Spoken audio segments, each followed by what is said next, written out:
दोस्तों नथिंग के CEO Karl पाई ने कहा है कि आने वाला वक्त काफ़ी ज़्यादा मुश्किल होने वाला है स्मार्टफोन बायर्स के लिए जिनको शौक है कॉन्स्टेंटली अपग्रेड करने का, क्योंकि अब अपग्रेड शायद बहुत ही महंगा पड़ने वाला है। क्योंकि जिस तरीके से एआई बूम चल रहा है, इनको खुद को चिप नहीं मिल रही है, इनको खुद को डी रैम नहीं मिल रही है, इनको फ्लैश स्टोरेज नहीं मिल रही है, जिसकी वजह से इनको जो चीज़ें मिल रही हैं वो काफ़ी ज़्यादा महंगी मिल रही है। तो अब दो ऑप्शन है इनके पास। इन्होंने बताया या तो प्राइस बढ़ाने पड़ेंगे फ़ोन के करीबन 30% या उससे भी ज़्यादा बढ़ाने पड़ सकते हैं, हो सकता है, या फिर हमको स्पेसिफिकेशन कट करनी पड़ेगी, खास तौर पे रैम के अंदर और स्टोरेज के अंदर, जहां पर जो मॉडल है उसका प्राइस आपको सेम मिलने वाला है, लेकिन उसके अंदर जो स्टोरेज है, रैम है, वो कम मिलेगी, जिस तरीके से शॉर्टेज आ रखी है रैम और स्टोरेज की। दोस्तों बीएसएनएल ने मात्र 999 रुपए के अंदर अपना super star premium wifi plan निकाल दिया है, जो कि इनका जो ब्रॉडबैंड है, फाइबर कनेक्शन जिन्होंने रखा उनके लिए। मतलब इसके अंदर आपको 5000 GB डेटा मिलेगा, इसी के साथ साथ ओटीटी प्लेटफॉर्म का भी एक्सेस मिलेगा, जिसमें कई सारे प्लेटफॉर्म है। 200 MBPS की स्पीड रहेगी इस प्लान की, जहां पर Jio Hotstar, Sony LIV, ZEE5, Lionsgate, Yupp TV, Epic On, Hungama, न जाने कितने सारे ओटीटी प्लेटफॉर्म आपको देखने को मिल जाएंगे। 4K की स्ट्रीमिंग आप कर सकते हो, गेमिंग कर सकते हो, और इसी के साथ साथ ऑफिस वर्क फ्रॉम होम के लिए कनेक्शन सबसे ज़्यादा बेस्ट रहेगा। हालांकि 5000 GB डेटा मेरे लिए तो शायद कम पड़े, लेकिन जिसकी कंजम्पशन कम है वो शायद इसमें काफ़ी ज़्यादा खुश रहेगा, क्योंकि 200 MBPS की स्पीड रहेगी और मेरी तो खैर डबल है, मेरे पास 400 MBPS की स्पीड है, जिसकी वजह से मेरा डेटा कंजम्पशन और ज़्यादा हो जाता है। कम स्पीड वालों को शायद कम रहे, तो उस हिसाब से ये शायद ठीक प्लान लग रहा है। और इसी प्लान की खासियत ये है कि जो प्लान आपको 999 रुपये पर मंथ का मिल रहा है, अगर आप 12 महीने की पेमेंट एक बार में करते हो तो आपको जो इफेक्टिव प्राइस पड़ेगा पर मंथ वाला, वो करीबन 800 रुपये पर मंथ का ही पड़ने वाला है। तो डिस्काउंट है ऑलमोस्ट 20% का, अगर आप एक साल की पेमेंट एक बार में करते हो। दोस्तों दिल्ली से एक फ्लाइट उड़ी थी एयर इंडिया A350, जो कि दिल्ली से न्यूयॉर्क जा रही थी, लेकिन क्योंकि ईरान ने अपना जो एयर स्पेस है वो बंद कर दिया था, वो तुरंत ही यू टर्न मार के वापस दिल्ली में लैंड हो गई। लेकिन लैंड होने के बाद में जब उसमें से कार्गो निकाला जा रहा था, तो अचानक से ही एक बैगेज, या कह लो एक बैगेज कंटेनर, अचानक से ही जो प्लेन का सेकंड इंजन है वो सक इन कर लेता है, और वो एकदम से ही पूरा हबड़ तबड़ मच जाती है उस इंजन के अंदर, और वो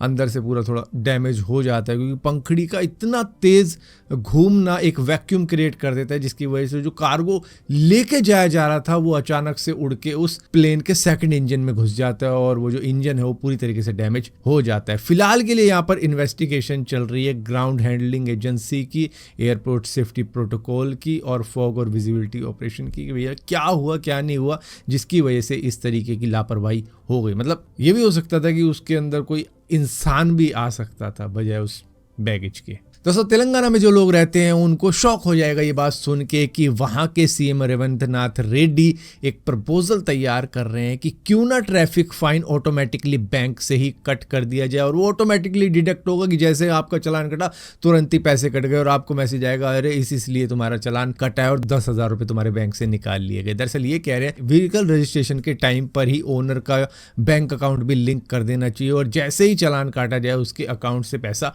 डिडक्ट कर लिया जाए। इनका कहना है कि भैया चालान कटते हैं लोगों के, लेकिन वो पे नहीं करते हैं, और कुछ जो पे करते हैं वो डिस्काउंट मांगते हैं कि भैया हमें डिस्काउंट चाहिए, हमें माफ़ी चाहिए, इस तरीके की चीज़ें हो जाती हैं, जिसकी वजह से ऑटो डिडक्ट ही कर देना चाहिए चालान, क्योंकि पनिशमेंट स्ट्रिक्ट रहेगी तो रूल्स एंड रेगुलेशन और ज़्यादा फॉलो होंगे ट्रैफिक के। तो ये तो एक अच्छी चीज़ है, लेकिन मान लो जिस तरीके की हैबिट बन रखी है इंडियंस की, तो भैया उनका तो बैंक अकाउंट खाली हो जाएगा जिस हिसाब से चलाते हैं। लेकिन हाँ, रोड सेफ्टी और रूल इन्फोर्समेंट के लिए ये पनिशमेंट काफ़ी ज़्यादा स्ट्रिक्ट रहने वाली, क्योंकि दुनिया की कोई कंट्री ऐसी नहीं है जहाँ पर इस तरीके का रूल हो कि डायरेक्टली बैंक से ही पैसा काट लिया जाए। हालांकि स्ट्रिक्ट होते हैं कि वहाँ पर चालान भरना ही भरना होता है, ऐसा नहीं कि भैया चालान भेजे जा रहे हैं कोर्ट के और कोई भरने को ही राजी नहीं हो रहा है, और उसके बाद में एंड में अपना व्हीकल ही कटवा देते हैं कि छोड़ो क्या भरना चालान, ऐसे भी हो जाता है। दोस्तों साउथ दिल्ली के अंदर एक नया रूल अप्लाई करके देखा जा रहा है। दरअसल वहाँ पर एक मार्केट है कृष्णा मार्केट, जहाँ पर रोड पे लेफ्ट साइड में भी राइट साइड में ही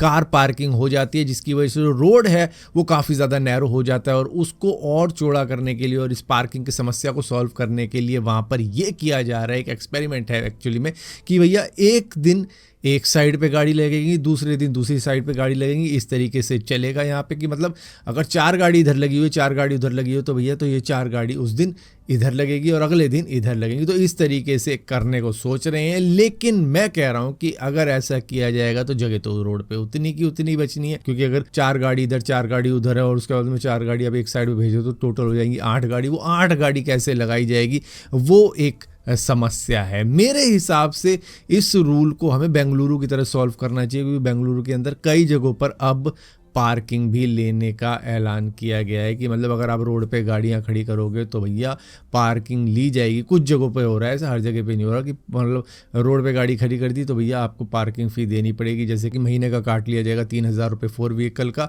और 2 व्हीलर का ले लिया जाएगा करीबन 1,500 रुपये, और पर डे का भी हिसाब यहाँ पर इस तरीके से ही सेट कर रखा है। और अगर इसी तरीके की चीज़ अगर दिल्ली के अंदर भी हो जाए तो जिस तरीके से रोडों पर लोगों ने गाड़ियाँ खड़ी कर रखी हैं वो लोगों के घरों में खड़ी होंगी, और जो भी घर बनाएगा वो सबसे पहले पार्किंग बनाएगा उसके अंदर कि भैया पार्किंग बनेगी तो मैं रोड पे खड़ी नहीं करूंगा, क्योंकि वरना बार बार पैसे देने पड़ जाएंगे मुझे। तो इस वजह से लोग घर में ही पार्किंग बनाएंगे, क्योंकि अब कोई पार्किंग बना नहीं रहा है, डायरेक्टली फ्लैट बना देते हैं, नीचे भी दे दिया रेंट पे, ऊपर भी दे दिया, उधर भी दे दिया, इस तरीके से बनाते हैं। पार्किंग देते नहीं कि रोड तो है, रोड पे खड़ी कर लेंगे। तो सऊदी अरेबिया के मजे आ चुके हैं, उनका जैकपॉट लग चुका है। पहले तो ऑयल निकल रहा था, अब उनके जमीन में से सोना भी निकल रहा है। दरअसल 7.8 मिलियन आउंस गोल्ड रिसोर्सेज उनको पाया है। उनकी जो एक कंपनी है मेडन, उन्होंने अनाउंस किया है कि भैया 4 स्ट्रेटेजिक साइट के ऊपर इतना ज़्यादा सोना मिला है, जो कि वर्थ करता है 36 बिलियन यूएस डॉलर का। इससे बताया जा रहा है कि सऊदी अरेबिया की इकोनॉमिक कंडीशन और भी ज़्यादा इंप्रूव हो जाएगी, पावरफुल हो जाएगी, क्योंकि सऊदी अरेबिया को ऑयल के बाद में भी दूसरे रिसोर्सेज मिल रहे हैं,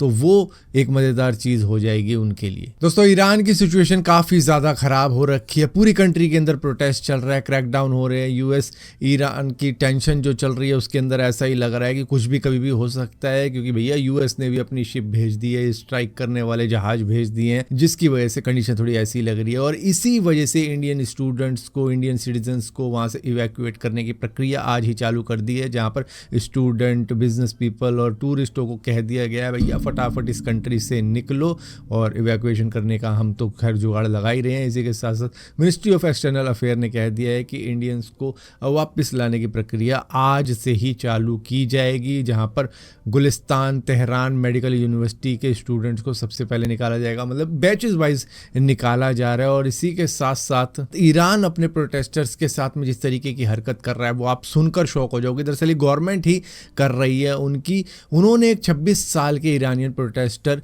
इरफान सुल्तानी को पकड़ लिया है, जिसको ये कहा जा रहा था कि भैया इनको हैंग किया जाएगा, और फैमिली को बोल दिया था कि सिर्फ आपके पास में 10 मिनट है इससे मिलने के लिए, क्योंकि यहाँ पर एक तरीके से फियर क्रिएट किया जा रहा है कि अगर आप गवर्नमेंट के खिलाफ में प्रोटेस्ट करोगे तो आपको इस तरीके से सज़ा भी दी जा सकती है, फास्ट ट्रायल होंगे, स्ट्रिक्ट पनिशमेंट होगी, मतलब एग्जीक्यूशन तक किया जा सकता है आपका। इस तरीके से वहाँ पर चीज़ें चल रही हैं प्रोटेस्टर्स के साथ में, क्योंकि उनको बस किसी तरीके से प्रोटेस्ट रुकवाना है। तो यहाँ पर लोगों को अरेस्ट किया जा रहा है और कई सारी चीज़ें की जा रही हैं लोगों के साथ में। कुछ चीज़ तो मैंने आपको बता दी कि फोर्स का यूज़ करके बुलेट्स भी चलवा दी वहाँ पर। तो इस तरीके की चीज़ें हो रही हैं। हालांकि यहाँ पर अभी एग्जीक्यूशन हुआ नहीं है, किसी तरीके से ये कह दिया गया कि इसको पोस्टपोन कर रहे हैं। अब शायद ये वार्निंग देने के लिए था, किस लिए था, लेकिन अभी भी ये कहा जा रहा है कि भाई रीशेड्यूल किया है, ऐसा नहीं है कि अभी किया जाना है, तो मतलब टाइम दे दिया है थोड़ा सा। तो इस तरीके की चीज़ें भी चल रही हैं अब ईरान के अंदर।